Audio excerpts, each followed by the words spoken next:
Hello everyone and welcome to NHL Gaming Station presents my list for the top 10 right wingers currently in the NHL.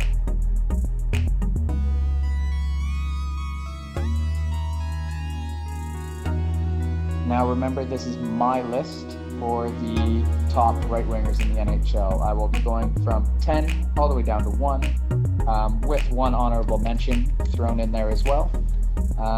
Again, my list probably going to be completely different than yours. Please comment down below what your list would be for the top 10 right wingers currently playing in the NHL. Now for my list, I looked at it and I went with obviously points and the impact they make on their teams. I'm not just going to go with one really good season or one really bad season and they'll drop off. It's going to be an overall what they've done so far and what they can do going into the future. So that's how I've listed my top 10. As you'll see in this video, I have some clips from my NHL 20 game here, an online versus game. This is actually a money game here. So hopefully you enjoy those highlights as well. After this list, I will carry out the video so you can watch the end of the highlights. Okay, here we go.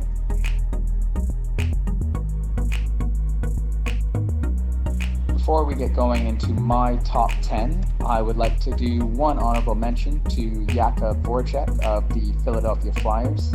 Voracek is consistently 60 plus points right winger for the Philadelphia Flyers. He has been spectacular throughout his career. He's been brilliant ever since junior hockey.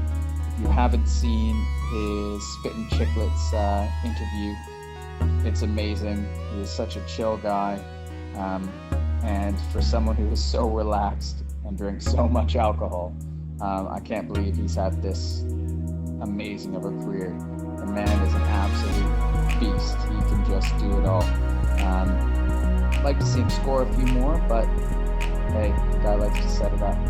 So Jakub Voracek is my honorable mention.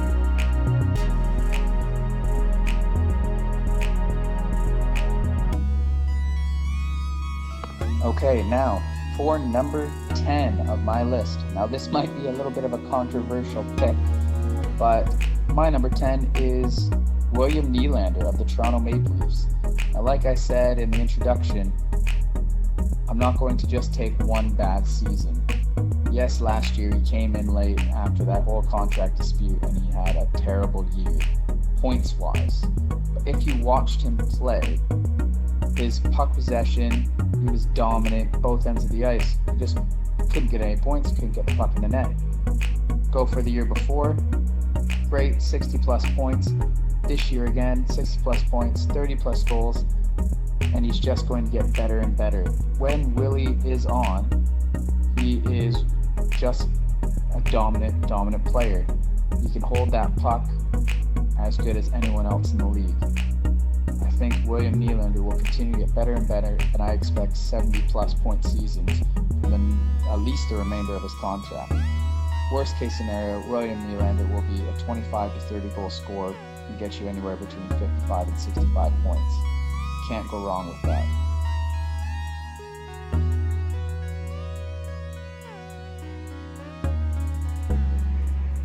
And here we go. At number 9, Vladimir Tarasenko. Now, Tarasenko had a rough year this year. He got injured in late October. I think it was a shoulder injury. He was out basically the entire year. It'd be insane, but hopefully he's sorted for the playoffs. But yeah, at the beginning of the year, throughout this year or whatever, he had 10 points in 10 games. He just brought it just like he did last year, bringing St. Louis all the way to the playoffs and then helping them obviously win the Stanley Cup. Tarasenko can do it all. He can be a grinder, he can be a playmaker, he can be a sniper. He's shown he can do it all, and he's one of the best to do it. So at number 9, Vladimir Tarasenko.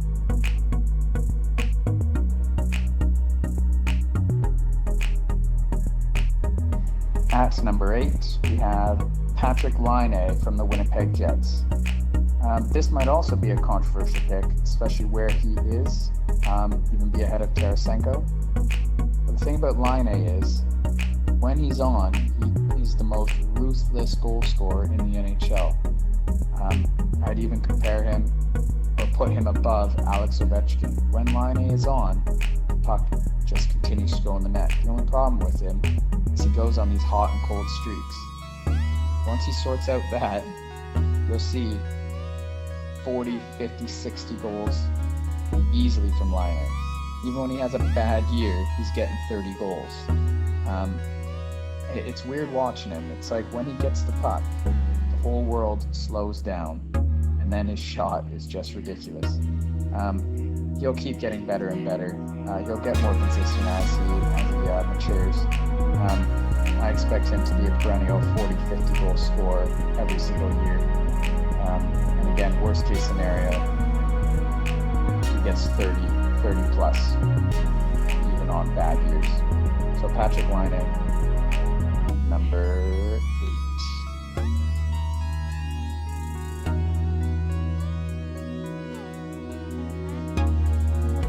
8. At number 7, I have one of my favorite players currently in the league, Mark Stone of the Vegas Golden Knights. Now, Stone has come a long, long way since being drafted in the 6th round by the Ottawa Senators. I've just seen Stone get better and better every year, and he's just always consistent. He's getting you 20 plus goals. He's getting you 50, 60 points. Even on years when he's injured, he's getting close to or over a point per game. And last year in the playoffs for Vegas, 12 points in 7 games. He was an absolute stud. He's brilliant. I think the Vegas trade and the signing was gold for them. What a great choice. What a great player. Mark Stone, Mr. Consistent.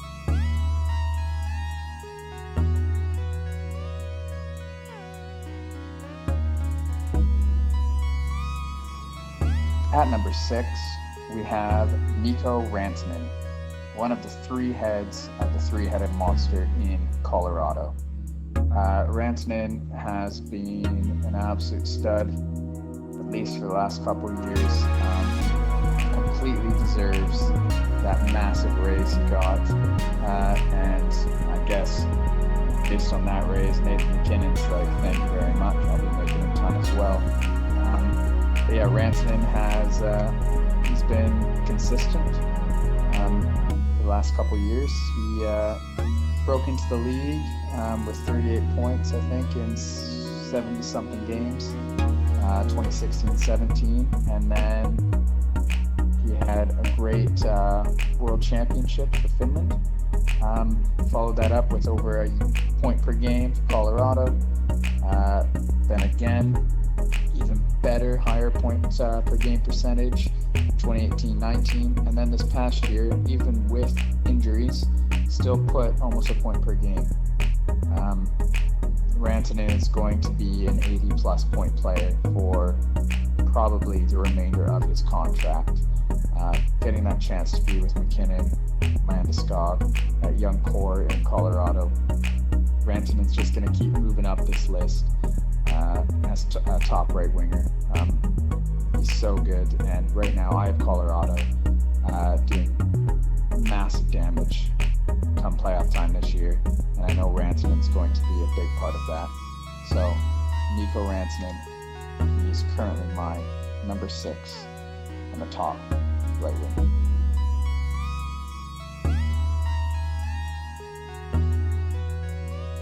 At number 5, we have Mitch Marner of the Toronto Maple Leafs. Marner had a dominant junior career, and then when he finally hit the NHL with the Toronto Maple Leafs, he started out with back-to-back 60-point seasons. He had a good playoff run for Toronto in 2017-18. 2018-19, maybe not the best playoff run, but still had a great season, 94 points in 82 games.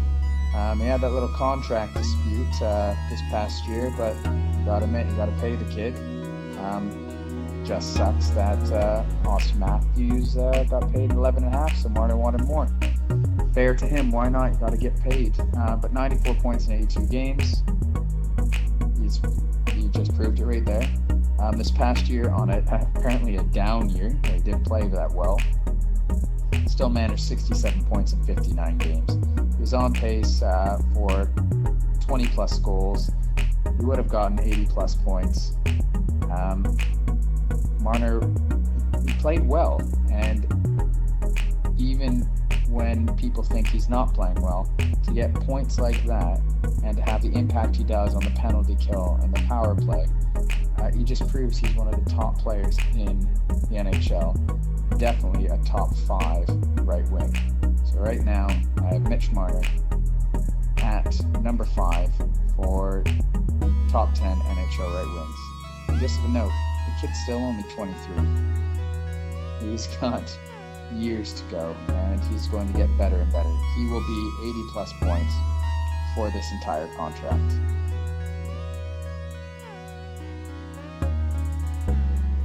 At number 4 for the top 10 right wingers currently in the NHL, I have Blake Wheeler, captain of the Winnipeg Jets. Wheeler has been a consistent, strong, brilliant player for the Winnipeg Jets ever since they got him from Bruins. Let's see, what has he had since 2011-12? 60 plus points. He's guaranteed to get you 60 plus points even on down years. On good years, like in 2017 all the way to 2019, he had 91 points both those. This past year he had 65 points in 71 games. The big thing about Wheeler, he brings more to the table than just points. He's the glue that holds that Winnipeg Jets team together. He helps lead that offense, and he is consistent when other Jets players like Patrick Laine are inconsistent. He'll put up 20 plus goals. He'll get you those 60 plus points. He plays those big minutes. He plays against the top teams, top defensive pairings, and can still pull this off. He's wonderful even into his 30s. He's currently 33 years old. He's still a dominant force. Blake Wheeler, well done.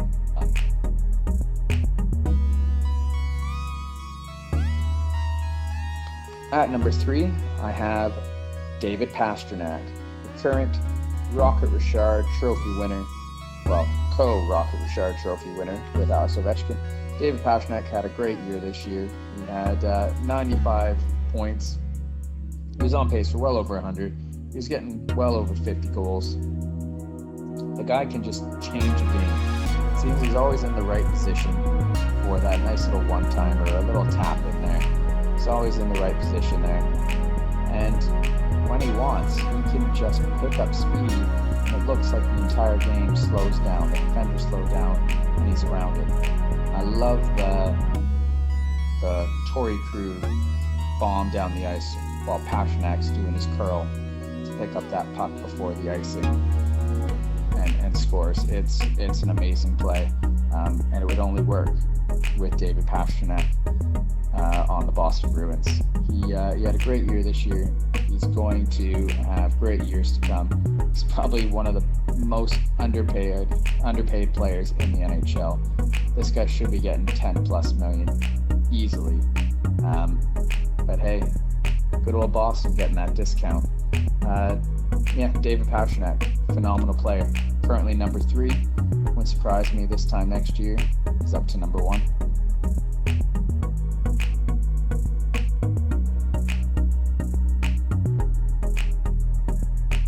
At number 2 for my top 10 right wingers, I have former first overall pick, Patrick Kane. Patrick Kane has been a staple with the Chicago Blackhawks ever since he came into the league. But what a hockey life this guy's had. From not making the United States development program, to being waitlisted, to being then making that program. And then, what was he, 60-something points, maybe 70 points for the U.S. Development program.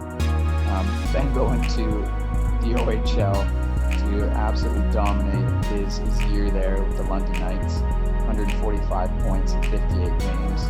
Only bad thing there was I think they lost to the Guelph Storm, who were just a bully of a team. He had a brilliant year for the London Knights. I think he was playing with Kostitsin and Gagne. All of them had well over 100 points. Comes into the NHL right away, 70 points with the Chicago Blackhawks, back-to-back seasons. Next thing you know, he's over his point per game and he's on a roll. He wins the Cup in 2010, and he has just been on fire ever since. He's just consistent. Even on down years, he's still going to give you 60 plus points. Or I think he's only had maybe one down year, 2011, 2012. That's about it. Every other year, he's over a point per game. He's leading the league in points, and he is the offensive factor for Chicago. Without Patrick Kane, I don't think Chicago does as well as they do. For the past 2 years, he has had 110 points in 81 games. This year, 84 and 70. So he's on pace for, again, over 90 plus points, 95 points. Patrick Kane is Mr. Consistent. He is the offensive dynamo for Chicago. Wherever Patty Kane goes, Chicago goes. So that's why Patrick Kane is my number 2 right winger.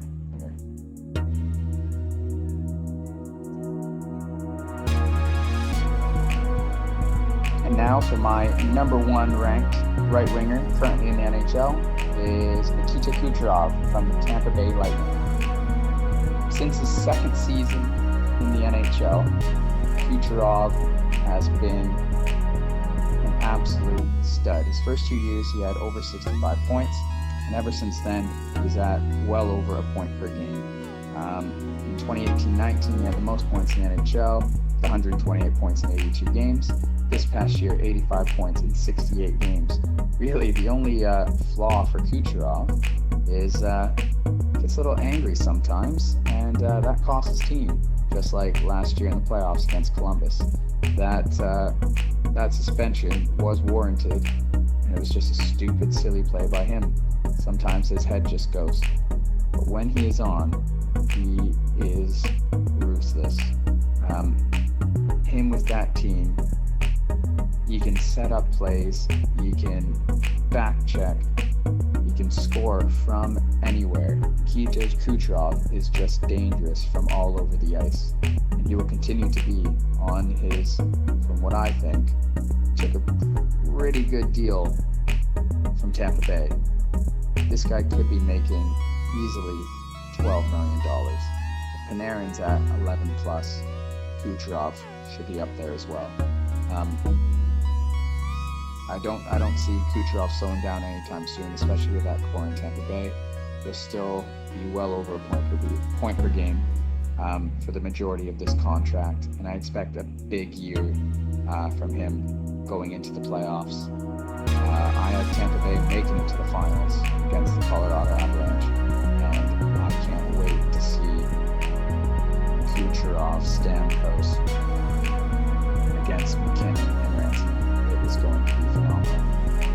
Right now, Nikita Kucherov is my choice for the top right winger.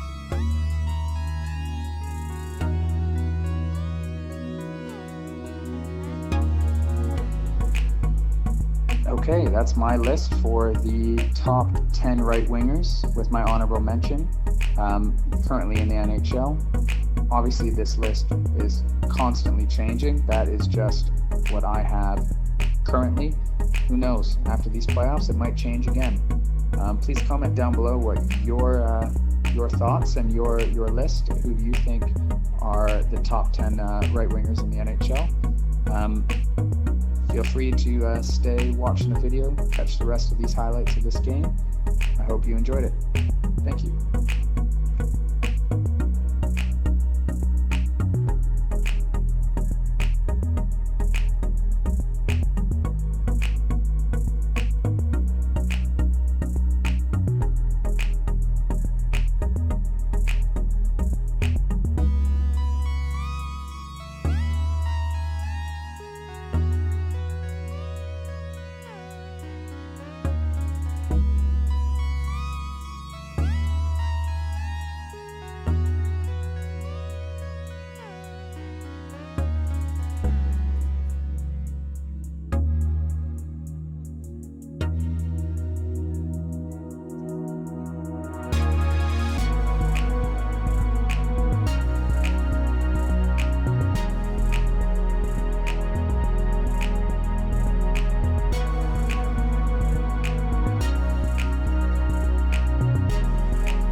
forget to like, comment, and subscribe. Thanks for watching.